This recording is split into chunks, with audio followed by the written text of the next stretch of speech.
Hola a todos y bienvenidos a un nuevo vídeo en el canal. Como siempre digo, no olvides dejar tu like y suscribirte si te está gustando la dinámica. Y nada, dicho esto, comencemos. En esta ocasión, toca tratar el asedio más infame de la Segunda Guerra Mundial, es decir, el sitio de Leningrado. Este bloqueo comenzó poco más de 2 meses después del lanzamiento de la Operación Barbarroja, la invasión por sorpresa de la Unión Soviética por parte de Adolf Hitler. El 22 de junio de 1941, desafiando el pacto de no agresión firmado 2 años antes, unos 3 millones de soldados alemanes y aliados cruzaron la frontera soviética y comenzaron un ataque en 3 frentes. Mientras los elementos del centro y del sur atacaban Moscú y Ucrania, el grupo de ejércitos norte de la Wehrmacht atravesaba Lituania, Letonia y Estonia y se dirigía a Leningrado, una ciudad de más de 3 millones de habitantes situada a orillas del río Neva, cerca del mar Báltico. Hitler consideraba desde hacía tiempo que Leningrado era un objetivo clave de la invasión. Era la base de la flota rusa del Báltico y sus más de 600 fábricas la convertían en la segunda ciudad industrial de la Unión Soviética después de Moscú. Mientras los civiles de Leningrado intentaban frenéticamente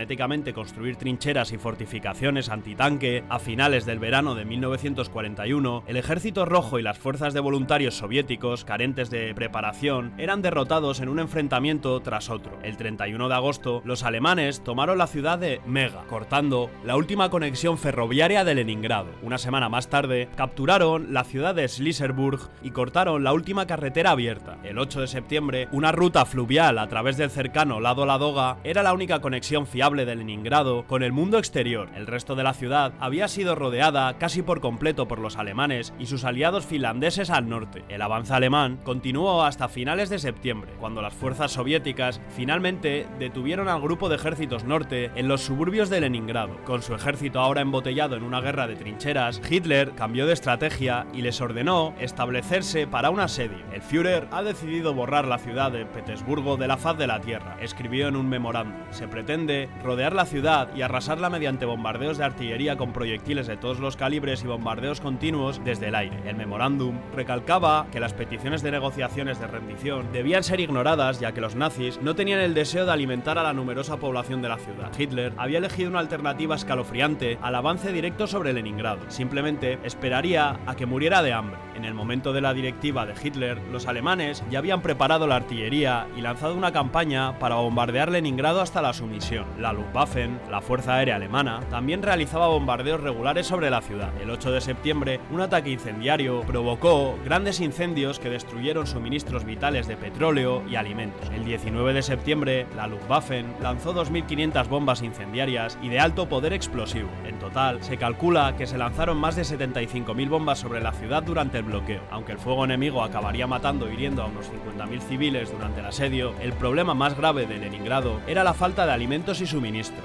600.000 personas habían sido evacuadas antes de que los alemanes estrecharan el cerco sobre la ciudad, pero aún quedaban unos 2,5 millones de civiles. Los funcionarios habían sido peligrosamente negligentes en el almacenamiento de alimentos, por lo que los soviéticos tuvieron que traer suministros frescos a través del lago Ladoga, que ofrecía la única ruta abierta a la ciudad. Los alimentos y el combustible llegaban en barcazas durante el otoño y más tarde en camiones y trineos después de que el lago se congelara en invierno. La ruta del Ladoga llegó a conocerse como la carretera de la vida, pero Leningrado seguía estando lamentablemente desabastecido. En noviembre, la escasez de alimentos había reducido las raciones civiles a solo 250 gramos de pan al día para los trabajadores. Los niños, los ancianos y los desempleados recibían apenas 150 gramos, el equivalente a 3 rebanadas pequeñas.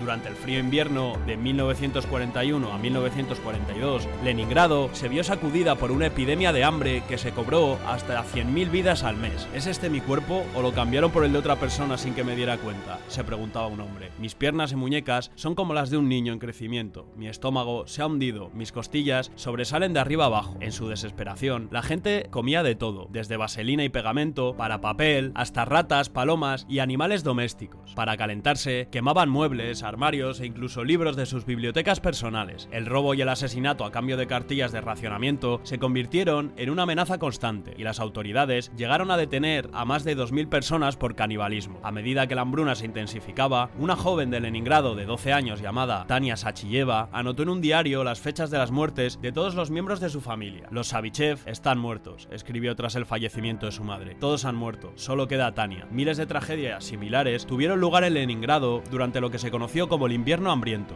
y aún así, la ciudad y sus habitantes resistieron el asedio nazi. A principios de 1942, los soviéticos volvieron a evacuar a unos 500.000 civiles a través de la carretera de la vida, en el lago Ladoga, reduciendo la población asolada por el hambre a un más manejable millón de habitantes. Mientras tanto, tras el deshielo primaveral, los supervivientes de Leningrado llevaron a cabo una minuciosa campaña de limpieza para retirar los escombros de los bombardeos y enterrar a los muertos que llenaban sus calles. También se plantaron jardines por toda la ciudad, en patios y parques. Los alimentos seguían escaseando, pero la ciudad ahora se había recuperado del borde del colapso y podían alimentarse gracias a lo que cultivaban en sus patios. En agosto del 42, Leningrado incluso acogió una representación de la séptima sinfonía del compositor Dmitri Shostakovich, que había sido escrita durante los primeros días del asedio. Desafiando a los alemanes, el concierto se retransmitió por altavoces dirigidos hacia las líneas enemigas. Las tornas empezaron a cambiar a principios del año siguiente. Los soviéticos ya habían realizado varios intentos fallidos de romper el bloqueo, normalmente con escasos progresos y bajas paralizantes, pero en enero del 43 el Ejército Rojo consiguió arrebatar a los nazis un pequeño puente terrestre. Los ingenieros construyeron un enlace ferroviario especial en el corredor en tiempo récord, y a finales de año se habían transportado a Leningrado casi 5 millones de toneladas de alimentos y suministros, acabando con el hambre y haciendo que los supervivientes no volviesen a tener que pasar por aquellos momentos tan oscuros. A pesar del aumento de los bombardeos alemanes, la ciudad, antes hambrienta, volvió a la vida. Los trabajadores de las fábricas, que ahora eran casi un 80% mujeres, no tardaron en producir enormes cantidades de maquinaria y municiones. Además, ahora contaban con la moral muy alta debido a las contraofensivas soviéticas que empezaban a robar terreno a los invasores nazis. El tan esperado avance se produjo finalmente a principios del 44, cuando el Ejército Rojo movilizó a 1.025.000 hombres y 1.600 tanques en una gran ofensiva que superaría definitivamente las líneas alemanas. Como el resto de las fuerzas de Hitler en Rusia, el grupo de ejércitos norte pronto se vio empujado a una retirada general ante el bravo avance soviético. El 27 de enero del 44, tras casi 900 días de bloqueo, Leningrado fue finalmente liberada. La victoria fue anunciada con una salva de 24 tiros de cañones en la ciudad, y los civiles estallaron en celebraciones espontáneas en las calles. La gente sacó vodka, escribió una habitante llamada Olga Grechina. Cantamos, lloramos y reímos, pero todo fue muy triste. Las pérdidas fueron demasiado grandes. En total, el asedio había causado la muerte de unos 800.000 civiles, casi tantos como todos los muertos de la Segunda Guerra Mundial en Estados Unidos y el Reino Unido juntos. Incluso con la Segunda Guerra Mundial aún en curso, la ciudad fue aclamada como símbolo de la determinación y el sacrificio ruso por todo el mundo. Apenas existe un paralelo en la historia de la resistencia de tanta gente durante tanto tiempo, escribió el New York Times en enero del 44. Leningrado resistió en solitario el poderío de Alemania desde el comienzo de la invasión. Es una ciudad salvada por su propia voluntad, y su resistencia vivirá en los anales como una especie de mito heroico, terminaron escribiendo en este mismo diario. Y hasta aquí el vídeo, espero que os haya gustado y nada, no olvides dejar tu like y suscribirte y eso, nos vemos en la próxima.